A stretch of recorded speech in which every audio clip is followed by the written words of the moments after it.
I locked myself in the cell, then threw the key out right away. My colleague found me staring at the window. He told me not to do anything stupid, but I still said those words I shouldn't have said. I want to go out.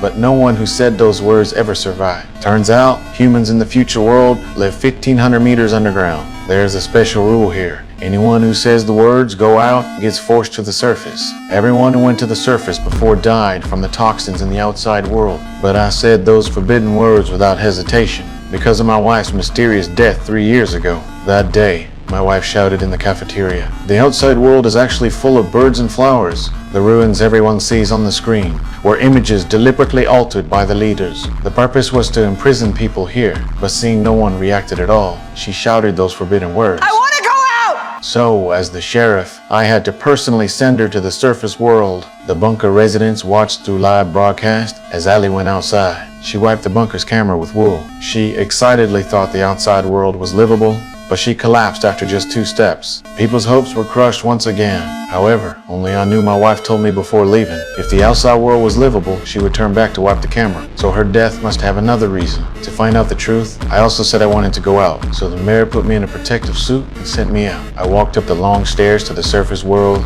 but when the bunker door opened, I was deeply shocked by the outside world. The surface world was really like my wife said. Even birds were flying in the sky. I desperately wanted the people in the bunker to know the truth, so I ran back to the bunker camera with all my might, wiped the dust off with wool. However, on the bunker's big screen, it showed the opposite scene. What people saw was me also in that wasteland. As I walked step by step toward my wife's body, I also felt dizzy. I suspected the real toxins might be hidden inside my protective suit, so I took off my helmet. But my physical condition was already very poor. Soon I collapsed next to my wife. The hope of surviving outside was crushed once again, and only one woman realized my taking off the helmet before dying must have had a reason.